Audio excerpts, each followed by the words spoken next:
Good morning বন্ধুরা। আজকে আবার একটা নতুন ভিডিও নিয়ে চলে এসেছি তোমাদেরকে সাথে করে নিয়ে। কোথায় দেখে বুঝতে পারছো কি? দেখো তো, এই দেখো, হ্যাঁ ঠিক ধরেছো, রামপুরহাট জংশন।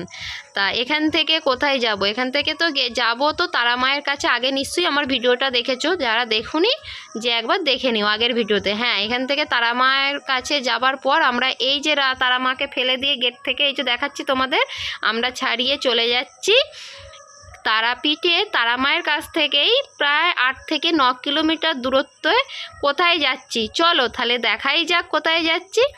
আশা করছি তোমরা অনেকেই গেছো, আমার কাছে নতুনত্ব তাই একটু তোমাদেরকে দেখাচ্ছি। হ্যাঁ ঠিক ধরেছো, এখানে চলে এসেছি জগন্নাথ মন্দিরেতে। তা জগন্নাথ মন্দিরে এসে তোমাদেরকে দেখাতে পারিনি কেন? এক তো বন্ধ ছিল, দ্বিতীয়ত 2000 টাকা জরিমানা দিতে হবে। এটা কি সম্ভব? তারপরেই দেখো চলে এসেছি ইস্কন মন্দির, এক চক্র ধাম। এটা মায়াপুর ইস্কন নয় কিন্তু। কোথায় এলাম আমরা? মায়াপুর না, গেস করো কে কোথায় আমরা এসেছি। কিন্তু মনোরমটা মায়াপুর। মায়াপুর দেখো ছোট্ট করে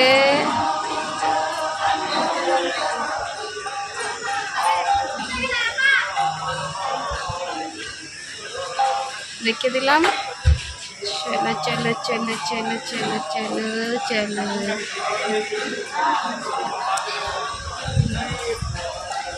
পিছন দিকে দেখো, ঠিক আছে।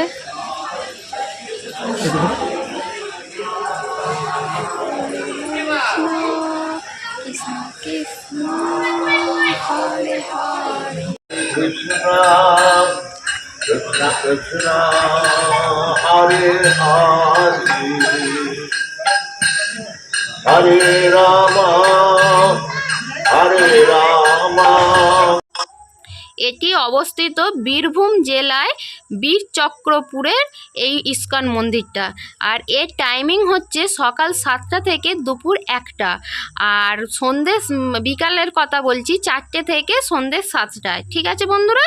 তা এখানে ভোগ প্রসাদ সব কিছুই খাওয়া হয়, সব কিছুই তোমাদের সাথে শেয়ার করছি। এখানে এসে হ্যাঁ আমি একটু হরে কৃষ্ণ তোমাদের সাথে একটু করে নিলাম আর তোমাদেরকে দেখালাম। ঠিক আছে? তা মন্দিরটা দেখো, দেখে মনে হচ্ছে পুরো যেন একদম মায়াপুর পরিবেশে চলে এসেছি, তাই নয় কি? খুব ভালো লাগছে, তোমাদেরকে একটু শেয়ার করছি। আর ভেতরটা তো সবাই জানো, যেমন মায়াপুরে নয় দেখানো যাবে না সেরকম তো এখন মন্দিরে আছেই, দেখানো যায় না। আর এই যে এইদিকে চেয়ার এই তুলছে, এইদিকে যে দাদারা আছেন তার ওইখানটায় হচ্ছে ভোগ খাওয়ার জায়গা। আর এইদিকে প্রসাদের মানে রাখা আছে। আর এই দিকটা হচ্ছে প্রসাদ বিক্রি হচ্ছে যেমন মায়াপুরে হয়। আর এই দিকে দোকান হচ্ছে মায়াপুরে ইস্কনে যেমন যাবতীয় সব কিছু বইপত্র পাওয়া যায়, সেই রকম এইখানেও পাওয়া যায়। ঠিক আছে, তোমরা দেখো এবার।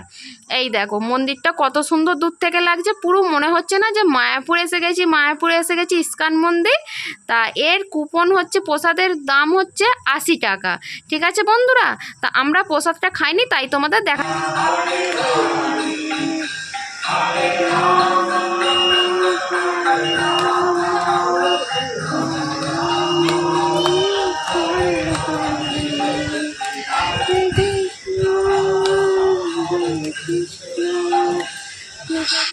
এই দেখো বন্ধুরা, এইদিকে জলের ব্যবস্থা আছে। আর ওই যে ভ্যানে করে নিয়ে যাচ্ছে দাদারা, ওইদিকে হচ্ছে ভোগ প্রসাদ নিয়ে যাচ্ছে। দেখো ভ্যানে করে তোমাদেরকে একটু দেখালাম। ঠিক আছে? আর এরই পাশে মানে ডান দিকে তোমাদেরকে দেখাচ্ছে, দেখো লেখা আছে প্রসাদ কক্ষ আর শৌচালয়, মানে সব ব্যবস্থাই আছে আর কি। ওই দিকটা দেখিয়ে তোমাদের এখানে জলের ব্যবস্থা, আমরা একটু জল টল খেয়ে নিচ্ছি, সেটাও তোমাদেরকে একটু শেয়ার করে দিলাম। ঠিক আছে?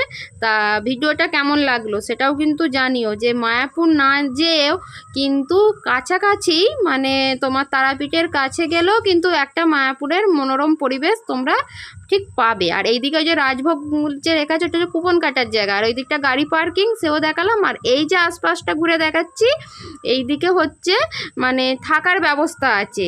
এই যে দেখো ইস্কন লেখা আছে, দেখতে পাবে, একটু জুম করে তোমরা দেখে নাও। অতিথি ভবন বলে লেখা আছে, তোমরা এসে এখানে থাকতেও পারো। ঠিক আছে? এখানে কত কি ভাড়া সেটা আমাদের জিজ্ঞাসা করা হয়নি, তখন ঠিক 1টার মধ্যে বন্ধ, তো তখন বন্ধ হয়ে গিয়েছিল, সেই জন্য আমরা ওখানে যে জিজ্ঞাসা করতে পারিনি।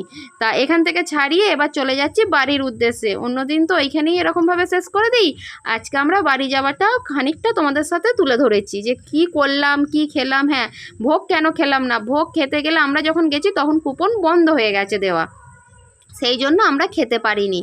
আর তারাপীঠও তো বলেছিলাম খাওয়া হয়নি, ওই জন্য আমরা এবারে ভোগটা খাইনি। মায়াপুরে যেহেতু ভোগ প্রসাদ খেয়েছি, তোমাদেরকে ভোগ প্রসাদ তুলে ধরিয়েছি, কিন্তু এইখানে ভোগ প্রসাদটা তোমাদেরকে তুলে ধরা হয়নি। আর এই দেখো তারাপীঠকে, মা তারাকে, ইস্কন মন্দির সব কিছুই আমরা বিদায় জানিয়ে চলে যাচ্ছি। একদম স্টেশনে চলে এসেছি, ট্রেনে দুজনে মিলে কথা হচ্ছে, আর তোমাদের সাথে শেয়ার করছি কি হচ্ছে। ঝালমুড়ি খাওয়া হচ্ছে দুজনের মধ্যে, তোমাদেরকে একটু শেয়ার করে দিলাম। ঠিক আছে, এই দেখো এখানে দেখাচ্ছি আমরা যে ট্রেনগুলো চাপি সেইগুলো আলাদা, এই ট্রেনটা এইরকমই হয়তো করেছে। দেখো নতুন, আমার কাছে নতুন লাগলো, বসার সিটগুলো কেমন আলাদা। এবার বর্ধমান, এই ভুল হচ্ছে, রামপুরহাটকে বাই বাই জানিয়ে আমরা চলে যাচ্ছি আমাদের বাড়ির উদ্দেশ্যে। কোথায় যাচ্ছি? গেলাম, আমাদের যেতে হবে বর্ধমান। বর্ধমান থেকে আমরা কললাইন ধরে চলে যাব কামারকুণ্ডু, সেইটা শেয়ার করিনি তোমাদেরকে। বর্ধমানে আমি স্টেশনটা এসে একটুখানি ট্রেন ঢুকছে, আমরা যাব, তাই তোমাদেরকে শেয়ার করে আমি ভিডিওটা এখানেই শেষ করছি। ভালো লাগলে লাইক করো, কমেন্ট করো, আর একটা ছোট্ট করে সাবস্ক্রাইব করে দিও। তোমরা ভালো থেকো, সুস্থ থেকো। নেক্সট দিন নেক্সট ভিডিও নিয়ে আসছি।